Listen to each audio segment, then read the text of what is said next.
cheers. Here's Siddle. Oh, that ball is close. He's given him. He's given him. Peter Siddle's got a hat-trick on his birthday. Welcome back to the On the Ball podcast. Today, this is episode 31, and we're once again joined by Rhett, as you can see or hear. Well, you can't hear him yet, but welcome, mate. Thanks, mate. How you going? Yeah, pretty well, thanks. How are you going, mate? I'm chilling, mate, on holidays. So just cruising, mate, till uni starts. Yeah, it sounds nice. I haven't quite had that freedom yet. I've got another exam tonight, then Friday, then next Monday, but pretty close, within a week, so no big deal, really. Yeah. Today we're doing another Liverpool episode. You don't really wait like 15 years to see the club win a Premier League title and do one potty on them. Come on. We got to get a couple more in. So today, however, you don't have to be a Liverpool fan to listen. I feel like that would be a misconception, but we're just going to discuss about how this team was built, this Premier League winning team, how the club built it, but also how like Jurgen Klopp built his style of play and stuff like that. And we're going to go through some of the key transfers in and out, some of the key fixtures and stuff like that. We're just going to basically see how this team evolved from coming eighth in the 2011-12 season to coming first in the 2019-2020 season. I feel like you can't say 1920, but you can say like 12-13, because 1920 season sounds like you're actually talking about 1920. Right. Yeah, 2019-2020. So Didn't even without notice further ado, wait, have you been watching the soccer lately? I won't lie, I've just watched it. Kind of tuned out a little bit. I just like watch the replays in the morning. Yeah, I saw Manchester United won or something. They beat Brighton. Yeah, I think they actually played really well. I saw one of the goals. Yeah, they're actually looking pretty good. People are coming out and saying they're reminding them of like Liverpool in like 2017, like just on the edge of greatness. Yeah, well, I'm not copping that. Yeah, I don't know. They've got quite a few good key players, I guess. But because Solskjaer's he's just not that good, is he? Yeah, no, he's not going to take them to a Premier League title, I don't think. But they've got a good core of players. It's hard to argue that one. Yeah. All right. So I've built a bit of a timeline here, and also we'll just go through some of the transfers, like on Wikipedia for like a summer transfer window or something like that. But believe it or not, wait, when do you think what year do you think the first player from this title-winning team came into the club? When do you think this squad started to build? As in, Klopp brought them in, or they just came? Nah. They came before Klopp. Oh, okay. So it's a tough one. Well, and immediately I'm thinking like Henderson. Yeah, it is Henderson. Yeah. He must have been like when Gerrard was still playing, so like 2011 or 12. Oh, he's banged it, 2011. Yeah, so the 9th of June 2011, Liverpool announced that they were buying Jordan Henderson, a young wee lad from Sunderland, for a fee of £18 million, which, looking back, that's a sizable fee in 2011 for like a 21-year-old who'd only played a season of Premier League football. That's pretty insane, actually, from Liverpool. But they've obviously seen the potential in him that I did not. We discussed this last podcast, but I didn't rate him until about 2016. Yeah, didn't rate him so until they last obviously year. saw something. They obviously saw something that I didn't. So yeah, that's when this side was first started to build. 9th of June 2011. So that's a pretty special day in Liverpool calendars. But yeah, Jordan Henderson, who's now a club legend, club captain, general of the midfield, he was bought from Sunderland on that date. So that's a pretty special day. And that's when this whole thing kind of got rolling. That's when the wheels started to slowly turn. Well, I guess you got to build the thing first before the wheels turn. But this may be the first plank of wood. The wheels didn't start rolling till the conductor arrived. Yeah, exactly. So £18 million, that's pretty sizable, but fair to say, well, I don't think they're going to sell him anytime soon, but he'd be worth a bit more than that now. It's kind of hard to... worth exactly the same right now. it's kind of hard to compare transfer values from like 2010 to now Yeah. because it's like even But he's though like how he must be like 30 now. yeah, at least I reckon like 32. Yeah, like you think inflation in like the real economy doesn't actually have that much of an effect in 10 years, but in soccer, the inflation like Yeah, is pretty it's been fast. exponential like since 2011 to now. Yeah. So like an 18 million pound signing in 2011 is probably more like closer to like 50 now. Yeah, for sure. Like, 18 mil that's for a actually 21-year-old back then would have been like peak. yeah. So then there was a bit of a gap. Brendan Rodgers, he made a few signings that just didn't really work out. The likes of like Mamadou Sakho and just a few other Fucking randos. Ben And then Teke. so we have to wait Ricky Lambert, stuff like that. So we have to wait a little bit till we get our next title winning player. I'm only going to talk about the title winners before Klopp gets there because I'm not going to go through every single player in Liverpool's history. But this takes us to July of 2014, so it's been quite a while. And after the 2014 World Cup, we decided to raid Southampton, basically, as we are now known for. We bought Lallana and Dejan Lovren with about 3 weeks in between them. Lallana was for 31 mil. Lovren was for 20 mil. So although you could say we poached Southampton's players and stuff, we paid our fair bloody price for them. Yeah. Like I think that would have been fair overs for both of them. Yeah, for sure. That was over on both of them. 30 mil Yeah, for Lallana. Like I know he was yeah. like that was probably his peak, honestly, when he was Was his pick. at Southampton. But yikes. Yeah, and as we were saying, like that back in those days, even though it's only 6 years ago, that was still a lot more significant than 30 million is now. Yeah. But yeah, so Liverpool's probably similar to like United and just all Premier League teams basically. There is a genuine tax that we have to pay Yeah, there's on a our premium. players. So Man United probably cop it worse than us because everyone knows Man United will just spend as much as they possibly can, where Liverpool probably have a bit more of a frugal reputation, I'd say. I don't think we splash out the money as much. Yeah. But yeah, Lallana and Lovren for a combined 51 mil. At the time, risky investment, but you'd say looking back on it now, it's probably fair. Lallana hasn't offered too much. Yeah. But Lovren's probably been more valuable than £20 million. So I think it probably works out to be about right, I reckon. Yeah. Do you think if they went back in time, they'd sign them both for that amount of money? Well, it's pretty hard to ask that question because it's like obviously they were a stepping stone into us getting to this point now. Yeah. But yeah, I'd say so. Like maybe Lallana, you'd question. I don't know if that point he had injuries yet, but if he had, you'd probably have to weigh in that more into your pricing of because obviously that's affected his time at Liverpool heavily. But I think Lovren for 20 million, you'd take that 100% because he's been a pretty valuable player for 6 or 7 seasons. Well, Lallana just feels like someone who just builds the culture. Yeah, like he seems like one of the lads. I remember when he was at the start, he was like key to Klopp's like pressing and stuff like that. Man just ran like that was the only thing he could do. Could no longer pass and or like score or shoot. Even now, he's kind of limited to bench appearances. Even when he comes on for like the last 30 minutes of games, he's always still creating chances and stuff. So I wouldn't mind seeing him actually move somewhere, maybe to like I don't even know where. If Bournemouth stay up this year, maybe to a Bournemouth or something. Yeah. Because I still reckon he could have a pretty good impact on a side. Yeah. But obviously, he's going to struggle to get game time at Liverpool now. Yeah. And he's got quite older now. I wouldn't mind seeing him go back to Southampton actually. Oh, that's actually like, any of those teams really, like a Brighton, Bournemouth, Southampton. I'd be interested to see him go to any of them. And then same window, we signed Divock Origi for £10 million from Lille. And this is another one, probably similar to Henderson. At the time, you're kind of like, when you first saw him play, you're like, what? Well, first of all, we loaned him out the first couple of seasons, so we didn't really get to see him till like 2016. Yeah. We were kind of like, what? Like, what? This guy doesn't look any good. But now, looking back, 10 million to win the Champions League.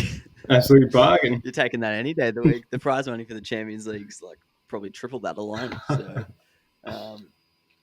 so yeah, cult hero Yeah. of Liverpool, obviously, for what he did in the Champions League, but realistically, he's not been the greatest player. Like, hasn't done, apart from those couple goals, he hasn't done He's been anything a man insane of for Liverpool. moments. Yeah, but £10 million, he's still got more to give to the club, I think. So Yeah, and those moments were priceless. So yeah, pretty fair deal. Next one is that's it for 2014. Now we move on to the 2015 season. This was a pretty big transfer window. I think we brought in quite a few players, but we brought in Milner on a free from Man City. Then we brought in Joe Gomez for £3.5 million from Charlton Athletic. And then a few weeks later, we brought in Bobby Firmino. So I think we said this on the last episode that we did about Liverpool, but I actually thought he was Klopp's first signing, but in fact, he was one of Rodgers' last signings, actually. I think, like, I remember hearing about this, like, just the other day. Like, it was like one of the reasons why Rodgers went out is because he was having arguments with the sporting director at Liverpool, the guy who does all the transfers now, and that the sporting director wanted to get in Firmino, and then Rodgers wanted to get in Benteke. And they just end up getting both, and Benteke sucked. Yeah. So Firmino joined for £29 million from Hoffenheim. Our team actually has a serious Bundesliga influence. Yes. A lot of it was because of Klopp, but even before Klopp, we liked a Bundesliga transfer. Yeah. But yeah, so they're three pretty big signings. Milner on a free, and he's played for about 5 seasons. That's a steal. Yeah. Gomez for £3 million. That's an absolute Where steal. was Gomez from again? Charlton Athletic. He was in League One or something, so it's hard for them to command a big fee. But I'm sure that was a lot of money for them. I'm sure $5 million went a long way. Yeah, exactly. Probably paid a few people's annual salary and stuff like that. Yeah. But yeah, you'd say right now, even if we let Joe Gomez go, or I don't know, he got injured for the rest of his career or something, touch wood, but £3.5 million has probably already been justified. For sure. And let alone he's one of the more promising centre backs in England. I don't see us ever selling him, but I think he'd be 50, close to worth that much. He's probably looking like a strong chance to play for a lot of caps for England in the next 10 years. I reckon he's overtaken Stones. Yeah, Stones has gone backwards, if anything. But yeah, no, he's a cracking player. And then Firmino for 29 mil. Come on. I don't know. What do you think? That's good value? I think it's pretty good value. I don't think it's insane. I wouldn't say it's as much as a bargain as Salah or Mane were, but as we said on the last one, I think it's close because if the last few seasons they've talked about him going to Real Madrid and stuff, Barcelona for I think we could have sold him for 100 easy the last 1 or 2 seasons. Yeah, that's true. And I'm pretty sure. It seems insane, but you think a Christian Eriksen, they'll throw in 100 million. Plus 120 for him, so yeah, Firmino's probably worth quite a lot. Yeah. So yeah, that was basically what Klopp had to. That was out of the current squad. That was what Klopp came in with. Obviously, there was a lot of other players around there, but he hosed them out pretty quick. Yeah. So that season, 4th of October. So at this point, we had a few good seasons. Well, just one good season, really, where we came second. Suarez scored 30. Sturridge scored 21. Oh, just quietly, we didn't mention Sturridge on the last episode. I feel like that was pretty rude of us. He was pretty beast for 2 or 3 years in there. Yeah. One of the better strikers in the Premier League. But yeah, so shout out to Studge. So we had that season when we came second in 2013-14. And then apart from that, Rodgers' time, it wasn't the greatest. No. I think he had a 7th, a 6th. And then he started the 2015-16 season in horrible fashion. We drew it. There was a few wins sprinkled in here, but I'm not going to highlight the wins. That's boring. We drew with Arsenal, lost to West Ham, Manchester United, drew with Norwich and Everton. And then we beat Carlisle, but only on penalties in the League Cup. And we drew with Bordeaux in the UEFA Europa League. And so those combined were all too much for the board to handle, basically. And after a couple okay seasons, that second was probably Liverpool's best season in 10 years in the league or whatever. Yeah, for sure. The closest we've come. Liverpool did sack Brendan Rodgers. He's gone on to do great things at Celtic and at the moment Leicester, so I don't think he was a bad manager at all, and he's certainly not one of our worst, given that we had Kenny Dalglish and stuff. But yeah, fair to say that was probably the most pivotal moment in building this team Yeah, because Jurgen by Klopp far. is the team basically. Although we've got some cracking players, I don't think many managers, if any, in the world could have done what Jurgen Klopp did with this squad. Yeah, no, If you compare it to like Man City on paper, Man City should be winning the Premier League with 20 points to spare on Liverpool. yeah, Yet Klopp's turned this into one of the best, if not the best team in the world right now. So Klopp was hired from Dortmund. I was reading some articles about it. Apparently, we did some Moneyball thing because our owners are also the owners of the Boston Red Sox. They're called like the Fenway Sports Group or something. yeah, They own the Red Sox, and have you watched the movie Moneyball? yeah. It's a Yeah, great so movie. that's obviously about a baseball team. And something that's not really told, I don't know if it's told in the movie, I can't remember, but it's basically after the whole story of the movie, so I doubt it would be. The Boston Red Sox came in for Billy Bean, who's Brad Pitt's character. Yeah, they did. And so the Fenway lads, they frothed the Moneyball system. And so they actually brought it over to Liverpool as well. Some professor in Cambridge, he made something for Liverpool. And apparently Liverpool used it in the hiring of Jurgen Klopp. So I don't even know how you do it for a coach, if I'm honest. But Yeah, I think. Yeah, no, I actually, that's just confusing. yeah, it doesn't make much sense. But like, there's genuine articles on it, so I'll back them in. It's easier to say.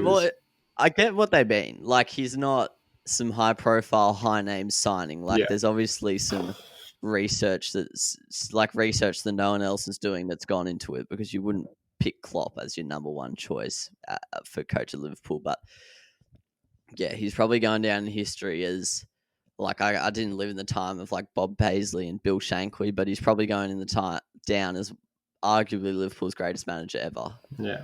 And Definitely obviously in there's the Premier League there's era. more chapters in the book of Jurgen Klopp at Liverpool, but so we'll see how he go. But the way he's turned in terms of titles, that those guys aforementioned have won more, but he turned the club into a club that was averaging a position of like 6th or 7th in the early 2010s to a team that won the Champions League and the Premier League in 2 seasons. So The best club. he's done some pretty insane things, and he's not only like he just seems like a great bloke, and he kind of cares about the players more Yeah. than just football players in his team. Yeah. Like, he seems like he actually has built an elite culture at Liverpool, and like everyone loves him. And yeah, The way he's like captured the fans and stuff as well, it's just like it's so good to watch. It's like part of the spectacle, the way he like interacts with the fans and celebrates and yeah, how much exactly. heart he shows. It's like he's just one of the lads.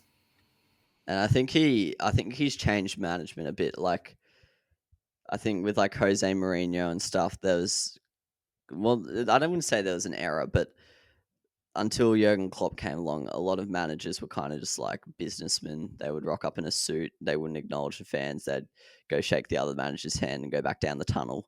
But Jurgen Klopp, and now like you see Frank Lampard doing it, like at the end of every game, they do a lap at the stadium, clapping the fans for coming out. Yeah. Like hugging every single one of the Yeah, I players swear before they go back in the I've rooms. never seen managers do that, like hug their players after wins and stuff like that. Yeah, I think he just yeah, Frank Lampard does that every game now, so maybe it'll be something we see more in management. I think it's just a different level of like man management. Yeah. And even like Zidane, they say he's the greatest man manager ever or whatever. But no one seems to he's like just him. more just like tempting. He's just more just like containing egos, where like this is like full father figure shit. Yeah, I think he like is just a completely different style. Like he just commands respect.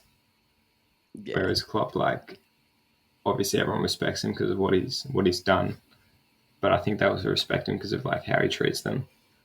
Just as he just respects Just a them. lovable dude, lovable guy.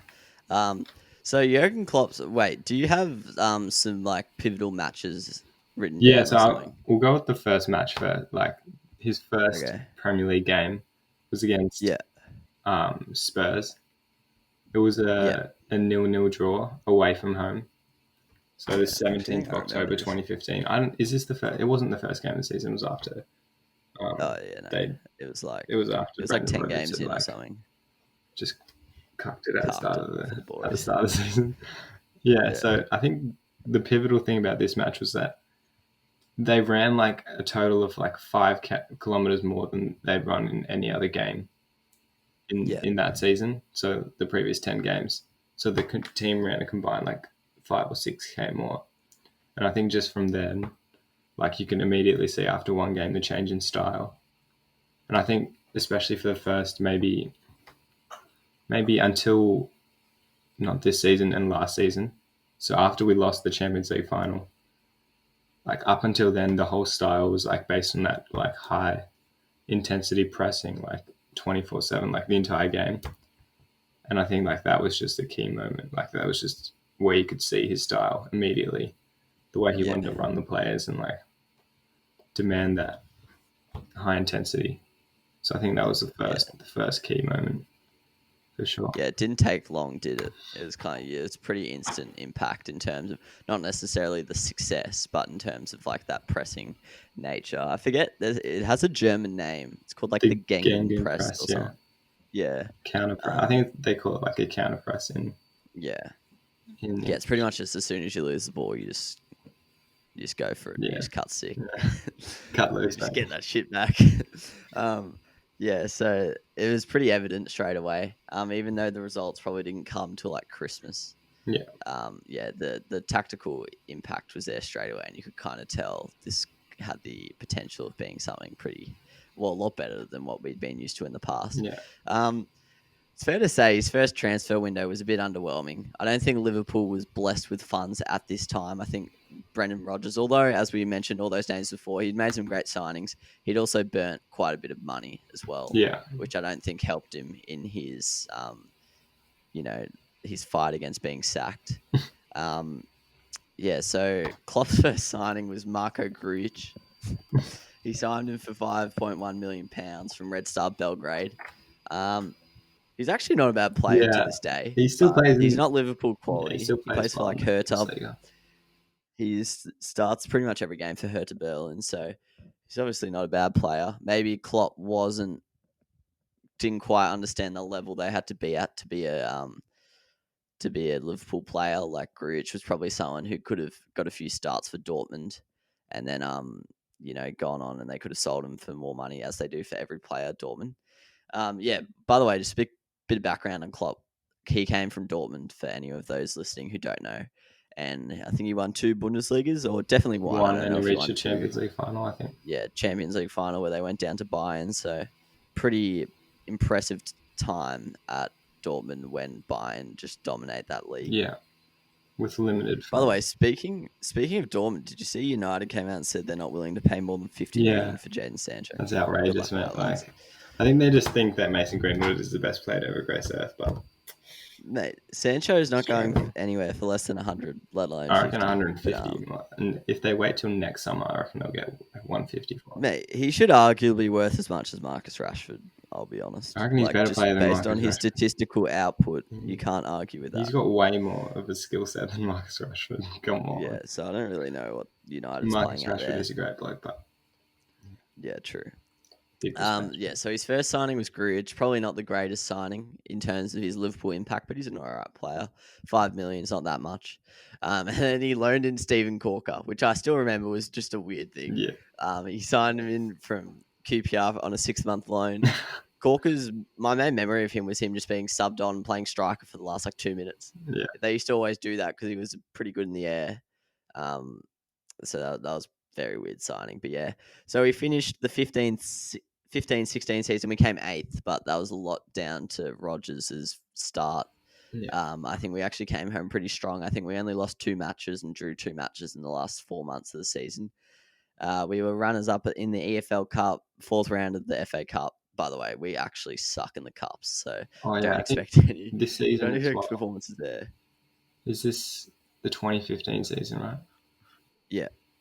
Yeah, so I think, this is the same season where Liverpool played Dortmund in the Europa League. Yeah, so I think this is also one of the key games I had down. The second leg of that game was it. It was at Liverpool in front of the Kop. Yeah. The first leg was 1-1, and then I think we went 3-0 down, maybe, or 2-0 down. No, I don't recall. I think it was 2-0 down, and then Yeah, so we came back from 2-0 down to win 4-3. I remember Oh, Divock so Origi absolute. scored the first one, maybe. It was 3-1. We were 3-1 down. And then Coutinho scored. And then the last 2 minutes, I think Sacco and Lovren scored. Both scored headers. That's silly as. That's some absolute foreshadowing from the lads. Yeah, it was one of the most Like the exact ridiculous same thing games. happened 4 years later. Yeah, I think that And like, just like the heart and like the passion that everyone showed in that game and the way that yeah, like they were able to win an important knockout game like through both like the passion that he had and the fans. I think that was it showed a lot of what would come for sure. yeah. And it was just So in total for this season, I'm going to talk a bit about transfer expenditure as a whole later on. But so for each of the next seasons, I'm just going to say like what our transfer expenditure was. So we lost £21 million in terms of transfer expenditure. Then the next season, this is where Klopp really, kind of started to put his impact on the side. yeah. In the next transfer window, so the summer in England, but winter here. So like July, August of 2016. He signed Joel Matip on a free, which looking back, that's actually a great signing. Yeah, for sure. Um, he's not been like some insane quality play for us, but he definitely stabilized that defense for 2 or 3 years there. Yeah. And to get him on a free, and it's not like he's some old player, which you usually have to call on frees. Karius came in for 4.7. Probably the less said about that, the better. That was probably some German bias from Klopp. He was from Klopp's old club of Mainz, so maybe had someone in the background telling him that this kid's the greatest and didn't quite turn out to be. Now, the next, Ragnar Klavan also came in for 4.2. He was just a serviceable player, didn't play too much from Augsburg. And then the next two signings, there's some pretty pivotal ones. Both were key players in the side this year. Sadio Mane came in, another player from Southampton. He came in for 30 million, and Wijnaldum came in for 23 million. So I don't know if you can find a better spent 53 million in world football, really. That is some insane value. Yeah. Like Sadio Mane, if he was bought now, what is he, like 28 or something? It's still And worth he, like he 120. would still go for like 130 mil. Yeah. So that is insane signing from Liverpool. And I think And then Wijnaldum for 23. And he was in like the top 30 players in the Ballon d'Or shortlist or something last year. yeah. So that just shows the caliber of player he is. So And I think two of the silliest signings. those two signings like really showed like what kind of players he was after. He looked for like the athletic, like two-way running kind of players Yeah, immediately. 100%. And then I think you can see from like the players he signs in the next window as well. He always looks for these like athletic, like just passionate two-way running players, and it shows in the play style as well.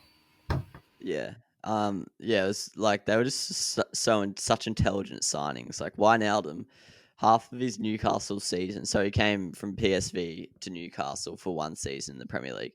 Half of that season, he was stuck on the left wing. So to identify that he was going to be an impressive like holding midfielder, like that was pretty elite. And then Sadio Mane, obviously. Is Sadio Mane. He's one of the best players in the Premier League right now, and we got him for 30 mil. Yeah. So pretty stiff for Southampton there once again. And then he really cleared out the club this window. He let go like long-time club servants. Well, not so long for Colo Toure, but Jose Enrique had been there for quite a while. He also sold Skirtle for 5.5, which is a bit of a changing of the guard, considering Skirtle had been there since 2008. He sold Jordan Ibe for 15 mil. I know all these decisions aren't his. I think we had a transfer committee, and now it's more just down to the sporting director. But I think the actual sellings that we have, like when we sell a player to another side, I think that's actually one of this team's greatest strengths. Yeah. Like to get value out of players like we flipped Ibe. profit on some players. Yeah, to get value out of players like Ibe, that's pretty impressive. Like selling Ibe for 15 mil. We sold Benteke for 27 mil, even though he bought him for 32, to only make a 5 mil loss. And like inflation would have, thought that would be affecting the price a bit. A 5 mil loss, that's pretty decent on a big signing like Yeah, that. definitely. Seeing as though And he was we an let Mario absolute- Balotelli go. He was horrendous. We let Mario Balotelli go. Let's be real, he didn't do too much. And then we also let Luis Alberto go, who I don't think actually played that much. Who's now actually a pretty He's good actually player. a king now, mate. He's Yeah. one of the best creative So- players in the Bundesliga, in the Serie A, but hard to foresee what was going to happen with his career, but good on him. Yeah. All power to So there was no like January transfer window signings of note. So that season, do you have any games from that season you want to highlight? I remember the first game of that season. We played Arsenal. I think we won 4-0 or 4-1, something like that. But I remember Oh yeah, Sadio Mane's first game, and he scored an outrageous goal on his left foot off the right wing. Yeah, I remember that. Yeah, he just dribbled past like Chambers and one other bloke and came inside and scored. And I think like it immediately people were just like thinking about him as a different player from the one that was at Southampton, because he never showed that kind of ability. Yeah. And the way he like ran to Klopp and celebrated was like, you could just see like the boys were up and about and getting around each other. So you saw instant improvement in the club's performance that season. Yeah. We came fourth in the Premier League. Didn't have any European action, but that would change in the following 3 seasons. We made the semis of the EFL Cup. Didn't do much in the FA Cup as always. Something to note here, which is pretty impressive considering the fact that we signed 2 of our best players in this window in Wijnaldum and Mane. We actually made a profit on transfers of 16 million and 16,650,000 pounds. So pretty silly business savvy footy from Kloppos. Stiff for who was it? Aston Villa or Crystal Palace that bought Christian Benteke for 27 mil. He came from Aston Villa. That's right. Yeah, that's a bit of a gag. Yeah, so that's pretty much all I've got for that season. Unless you want to add anything else. I think the way we played, especially against the top sides in that season, like ever since Klopp came in, the way we played against like the top 6 in the Premier League, I think showed how 1v1 he could beat any. He was as good as any manager. It was just our consistency at that point, and I think in the next 2 seasons, when he changes, he adapts his style a little bit to have more possession. I think that's when he elevates one more level and becomes like, or our team becomes the best in the world. Yeah, definitely. Like as we were saying, you could see it straight away, but by this point, you definitely could see the way that we wanted to play the game. Yeah. So next transfer window, rolling into the season of 17-18, sorry. Yeah, July 2017. Once again, we made some insane signings. Mohamed Salah for 37 million pounds. It's probably going down in Premier League history as one of the greatest signings of all time. For sure. Like dead set. I don't think you can argue with that. Yeah, he came in straight away. Pure output and difference, like value. He's got to be one of the best. He just came in straight away, just started banging goals. What did he get, like 30 or something that like first 34. Season? Yeah, and then he followed it up the next year, I think, with 22 or 25. Like, it was just insane. To get that kind of value nowadays for 37 million pounds is not really seen very often. And made it all the better that Chelsea let him slip through their fingers 3 or 4 seasons before. But it was just out of the blue because obviously Premier League fans like us had seen Salah at Chelsea and we were just like, yeah, he's okay, nothing special. Yeah. And like he had good numbers in the Serie A, but nothing insane. And then he rolled into the Premier League and he was just this absolute god who just couldn't do anything but find the back of the net. So yeah, genuinely going down in history as one of the greatest signings, I think. Yeah, for sure. Yeah. So in that same window, we signed Andy Robertson and Oxlade-Chamberlain. Andy Robertson for £8 million is another one. Come on, that's some Moneyball magic, right? That's another one that probably out of this whole squad could go down as one of the best transfers just in terms of a value point. Now, I reckon he'd be worth like 70 or something. Yeah. He's definitely one of the best left fullbacks in the world. I can't. And then we also signed the Ox, 35 mil. Thoughts on that? I think he scored some big a couple of big goals, but in the Premier League. But 35 actually is a lot. But he shows. Yeah. Yeah, I think we have too many players. It's probably appropriate. I think he's probably worth. He was probably that. worth 35. He's probably at this point in time. He's probably giving you 35 worth. Yeah, It's just the fact that Salah and Mane have just been stupid value that it makes it look a bit worse. and I think also because he did his knee and he was out for a full Yeah. season, that kind of hurt. He's probably got more to give, I reckon. Yeah, Like sure. he's one of these players who always looks like the next year is going to be his year, but then he kind of gets injured. So hopefully he can stay on the park for a little bit. Yeah. Which little buggers did we let go that time? Oh, geez, we didn't let much go. We let Lucas Leiva go for 5 mil. Absolute steal from Lazio, really, but we'll take 5 mil. We also let Mamadou Sakho go for 24 mil. What? Yeah. Crystal Palace. You've spent 51 mil on Christian Benteke and Mohamed Dodgy shit going on there between Mamadou Sakho. That is dodgy from Palace. And they're turning down like 90 mil for Zaha. There's some financial shit going on with Palace. I don't want to say it, but I've got to say it. And then moving on to the January window, this is where the whole team changed, basically. We brought in the big Virgil van Dijk, £70 million, another one from Southampton. However, we probably could argue we paid overs at the time for his actual market value, but he's shown that he's worth a lot more than that, and he's been more valuable to that than to Liverpool. And then a week later, we thought surely we can't just be spending 70 mil like that, just moving on. We let Philip Coutinho go for £105 million. It could have eventually risen to 142, but he didn't really do anything for Barca, so I doubt it did. And so look, if you're making a profit on Van Dijk in for Coutinho, looking back, that's an absolute win for Liverpool. At the time, it was a bit sad to see Coutinho go, and you thought maybe we'd paid overs for Van Dijk, but looking back, it's probably one of the greatest. Well, it wasn't a swap deal because obviously it was with two teams, but in terms of Liverpool trading out one player and bringing in another, it's probably the greatest maneuver of all time. Yeah. To snag 35 million. Him and Alisson for the money we got for Coutinho. It's hard to argue, but legit. That was one of the saddest moments of my life. Yeah, obviously it was very sad to see Phil go, but now we have the world's best centre back, and he was someone we looked good until Van Dijk came in, but then when he came in, you're like, all right, we're actually a proper side now. Like we don't concede goals to Newcastle. Yeah, like we don't do that. Because up until that point, we'd been known for like leaking goals and scoring goals. Yeah, but then from that moment on, we were like, our defense was just.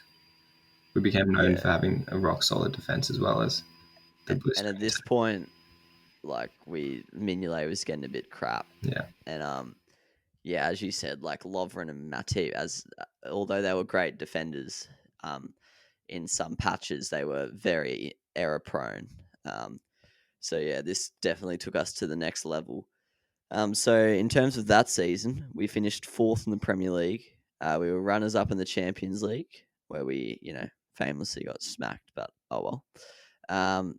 And transfer expenditure, we only lost £1 million, which is pretty silly when looking back, we've built the core of a title-winning team and we've only lost £1 million for it. Yeah. So it just once again shows people would probably argue that Liverpool, like I guess someone from a smaller club, it would make sense if you just said Liverpool won because we're rich, but like I think we are one of the more smarter business savvy teams when it comes to like City or United or Chelsea or Arsenal. Like, I think we're pretty bloody good with our deals. It has to be said. Like at this point, what we're down in the last 3 seasons. We've had a £7 million loss. Yeah, we've basically built the whole title-winning first 11. Yeah, and I think in this season, Trent emerged from the academy. Yeah, he started playing. Yeah, and immediately became an absolute don. Yeah, legit, straight away. I remember he was a fantasy prospect when he came in because he was just a beast. Yeah, he played 19 games in this season. I'm trying to work out who played the other games at right back. Oh, I think Joe Gomez played a bit of right back. Yeah.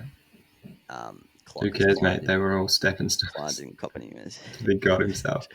And the key games I had down that season were the ones against Man City. So the first game we played, I remember against Man City, Mane got sent off and we lost 5-0. Is that when he kicked Edison Yeah, in he the kicked face? Edison in the face. That was a shocking game to watch. Yeah, it was. They made us look silly. I remember Sane came on and scored like an absolute worldie. Like he just. That game was so weird. Like we didn't even have the ball. I feel like. Yeah. Like we No, just we got got completely killed. dominated. But then I think the Like, I way. won't lie. After that game, it was kind of like, are we actually good? Yeah. Or are we shit? Because the way it looked was like we had an absolute mountain to climb to be able to get onto their level. Because at that time, like they were the best team by far. But then the way we played against them in the second match, we won 4-3.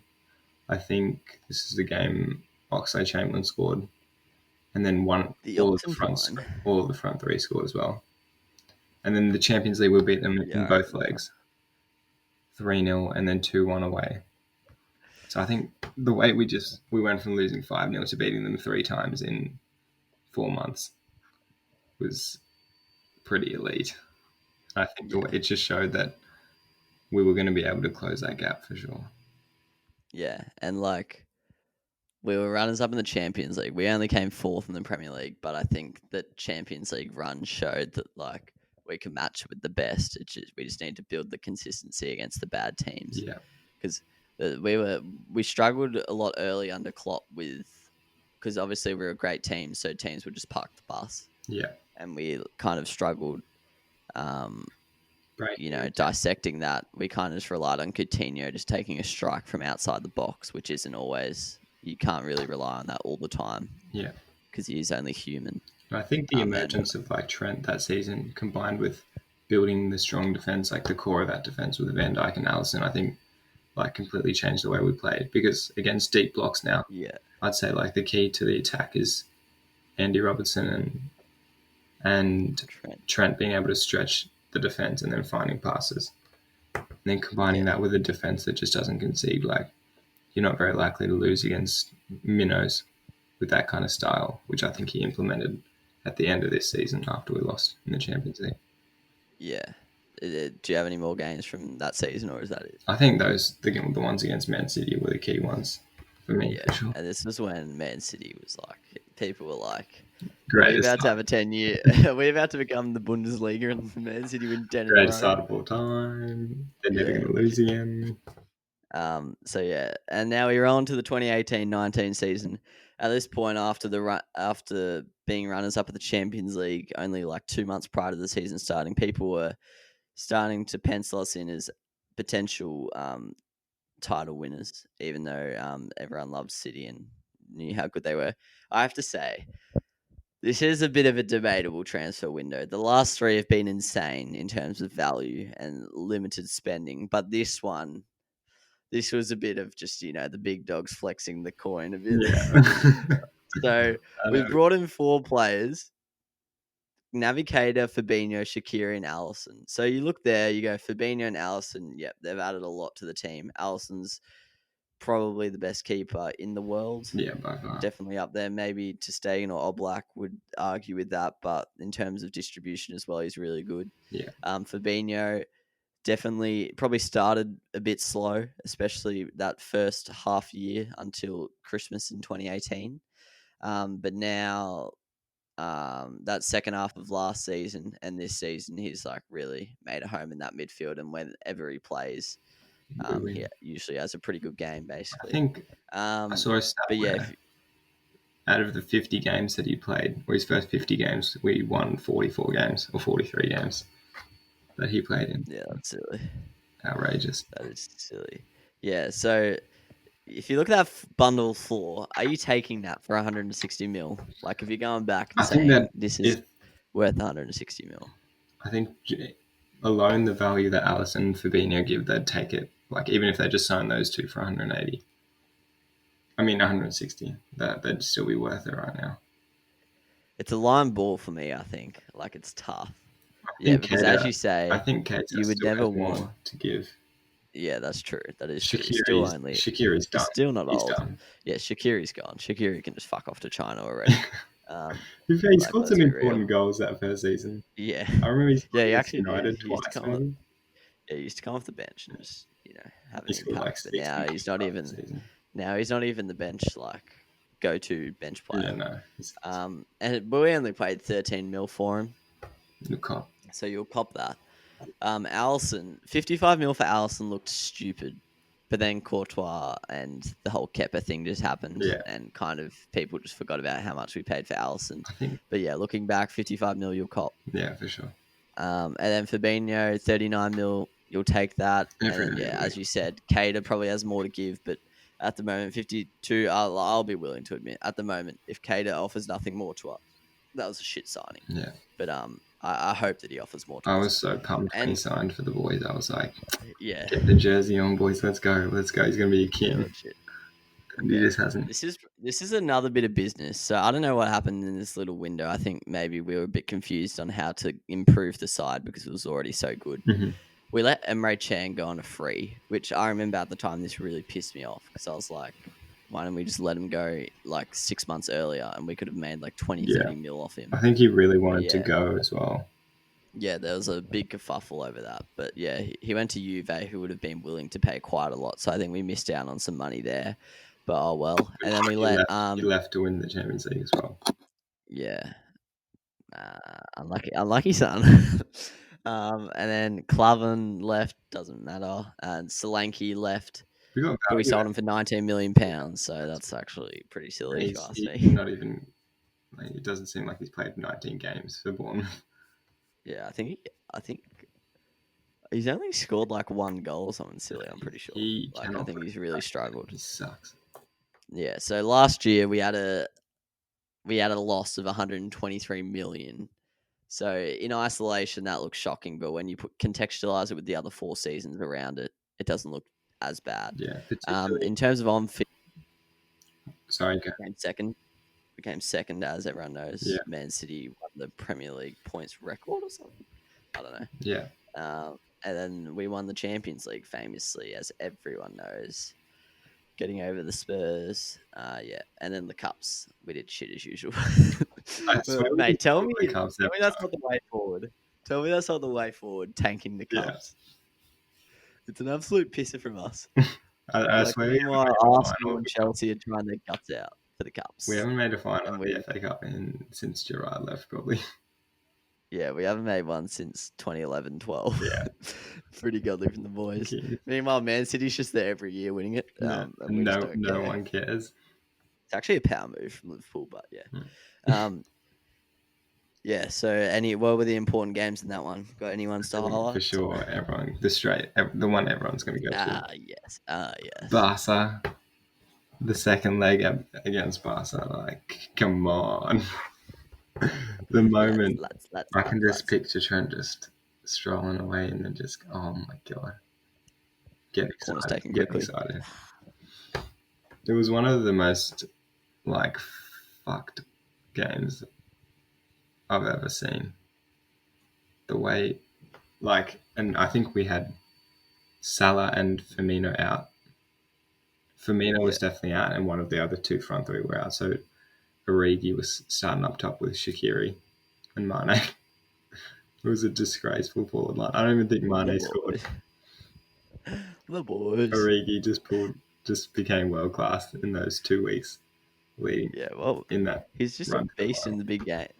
I think he had 4 shots on he's target, got some, scored 4 goals or 3 goals. He's got some elite scoring record in the Merseyside derby as well. Yeah, so, yeah, I don't know. I mean, he just pulls up when the fans are up and about. He's just like, let's fucking go, boys. No, he's like, all right, lads. So now he's probably one of the most overrated footballers on Yeah, the for sure. world, Like, on earth. he can't even score it like in a normal game, but when the lads are up and about under lights, he turns it on, mate. So big. It's got to be one of the greatest heads-up plays from Trent ever.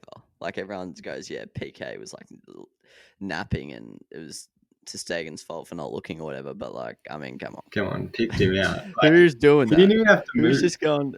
Who's going pivotal corner in the last 20 minutes? Like, who's going? Oh yeah, let's just take a quick and just send one in on the ground. And like it's got to Origi that fast, and like he hasn't had to. He just turned and it was right at his feet. Like, come on, Thought he was the man is banking an it absolute 100%. wizard. The things like Yeah, this. so that's that year. Pretty pivotal year. Let's be real. After the 18-19 season, you knew that in the next 5 years there was going to be one Premier League in there somewhere. Yeah. So the writing was on the wall for the lads. And then that sends us into this year. When we look at the transfers, we didn't really bring much in. We brought in Adrian on a free, just another bit of elite business. He actually ended up doing quite a lot for the boys, actually, because Allison, I can't remember what his injury was. He was his calf or Achilles. He was I out don't for know. He was out for like 7 games maybe, and Adrian yeah, just 2 months maybe. Adrian played like 13 matches, got himself a cheeky Premier League medal for not much really. And then we signed people for the future, Seth Vandenberg and Harvey Elliott, who didn't really, I don't think they've played. no. Maybe off the bench or something, but they didn't win a medal. And then Takumi Minamino. I actually don't know. I don't think he won. I don't think he played enough. Yeah, no, he didn't. He didn't get his Premier League medal. But Stiff. £7 million. That's pretty cheap. So it already looks like he's going to be worth it. Like, not saying he's the next Firmino or anything, but he doesn't really have to offer much to make £7 million worth it. Yeah, Let's be for real. sure. He showed he was really good against us in the Champions League. I think Yeah, that was one of the that's main 100% reasons. why I signed him. Yeah, he looked And because elite. he's from Salzburg. Yeah, Who Salzburg just produced the boys. Yeah, so that was in the January transfer window for those who didn't know. You know. And then in terms of transfers out, once again, just some silly business from the lads. We let Danny Ings go for £18 million. Like, everyone says that Danny Ings' time was horrible at Liverpool. Yeah. But, He was returned. good for both parties. Like, we owed Southampton something. We owed. Yeah, that's actually true. He's been beast this year, Yeah, mate. exactly. Like, They should be great. It's an underrated story of the Premier League this season. I think Danny Ings' resurgence. Yeah. Like, he is back to being one of the top strikers in the league. Not only did we win the title, but we won a relegation battle by just handing them Danny Ings on a platter. Yeah, well, we can't have a feeder club dropping to the championship, lads. Go on. That's not good business, man.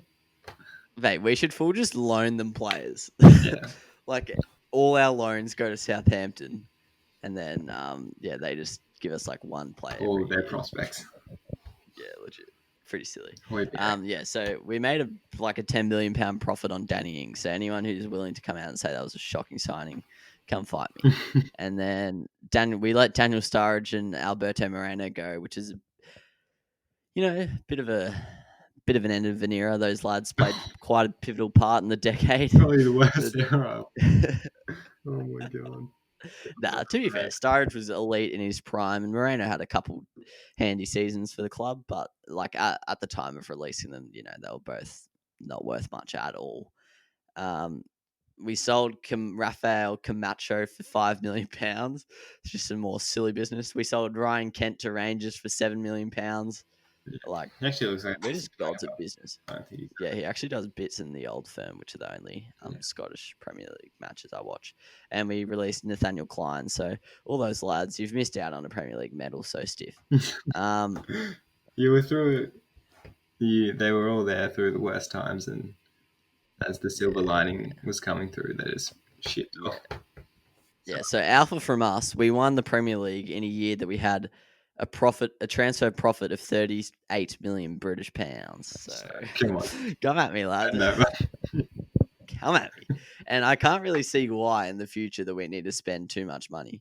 So if you look over the last 5 seasons, you look at that season, go 123 million pounds lost. That's a lot. But when you average out the 5 things, we've basically averaged like a 15 million pound loss each year, which is nothing. Yeah.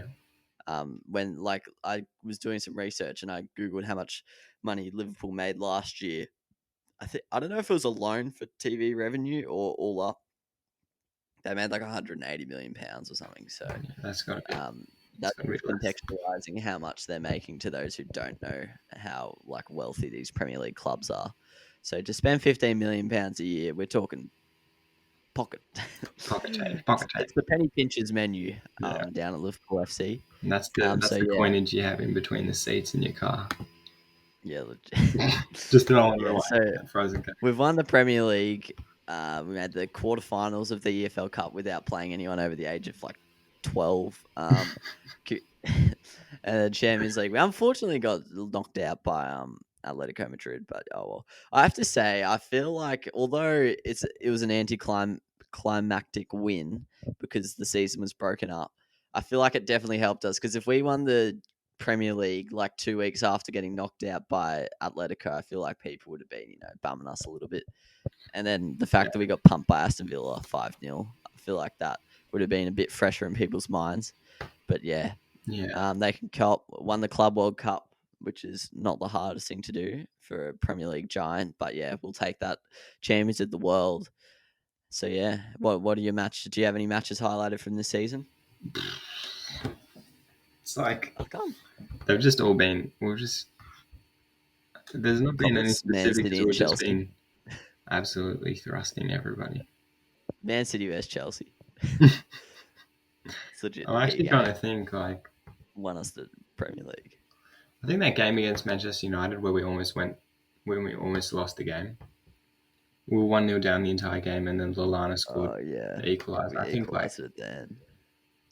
had we lost that game, I think Yeah, I don't know them for sure, but there were quite a few in like October and November that we had a late winner.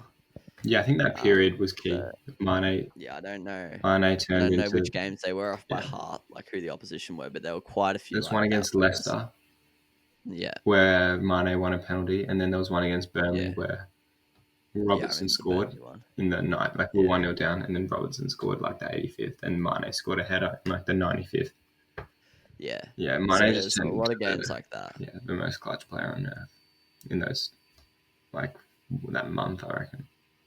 Yeah. Hence why. So that's pretty much all we've got. Basically, it's just pretty silly. Like, what are you looking forward to for Liverpool in the future? There's some silly players out on loan still. Yeah, I think defending the title is like so much harder, and I think next year could be like one of the most exciting seasons in a while. I think every team, every like top 6 team is on, except for Arsenal. They suck. Spurs suck. So Tottenham maybe not. Yeah. Yeah. So Spurs and Arsenal suck, but I'm talking United, Chelsea, Liverpool, and Man City they're on the rise. So I think it's going to be one of the most exciting seasons in a while. Yeah. Hopefully they can get some fans out there. Yeah, it's going to be weird, like with the virus and stuff, how next season pans out. But like, I hope they can get the fans back in and have a good title race for sure. Yeah, no, it should be an insane season. I don't really know. Like, what do we need to improve in this squad to continue what would be success? your like dream signings? I don't know. Well, they were talking about we don't need. They were talking about kind of more a matter of if we let anyone go. No, I don't want Koulibaly. Yeah. No, I don't even like. I actually genuinely don't think there's anyone. We it's more just need, a matter of if we I let think we need go. like a little bit of like padding for the front line. Like, give me Kai Havertz. Come on, lads. I would just go Havertz for his versatility.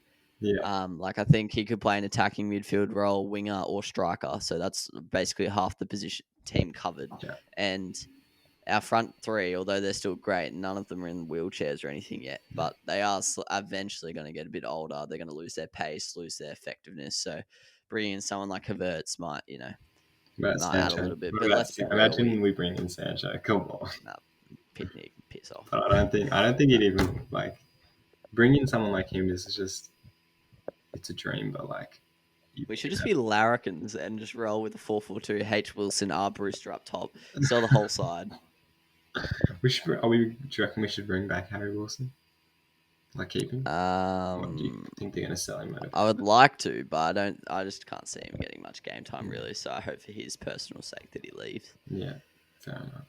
But yeah, he's shown a lot this year for Bournemouth. So yeah. What about Thiago? They were talking about Thiago coming in. Yeah, I don't really. I feel like he's just the player, like the opposite kind of player to how. Yeah, he's a great player, but I just don't think he fits really. Yeah, he's just not this stylistically. It's just. Yeah. Yeah. I'm not saying he's like Navigator, but like as you've seen, Navigator hasn't really fit that well. Yeah. Like I think he would just be similar. Like he would be like everyone knows he's a good player, but he just doesn't gel well with the boys. Yeah. So yeah, He's a king though. Yeah, legit. Plays good footy. So yeah, I'd say Havertz, or maybe nah. I was gonna say James Madison, but nah. So yeah, Indeedy. that's pretty much all we've got. Come on. He's getting silly. That's all we've got for today. We just wanted to, basically explain to non-Liverpool fans mainly, but also for Liverpool fans to celebrate how this club was built, well, this Premier League winning side was built. And yeah, hopefully you enjoyed listening to it. Got any plans for the rest of the week, Rhett? I'm going to go on a bit of a road trip tomorrow, I think. Head out to see what Tasmania has to offer, I guess.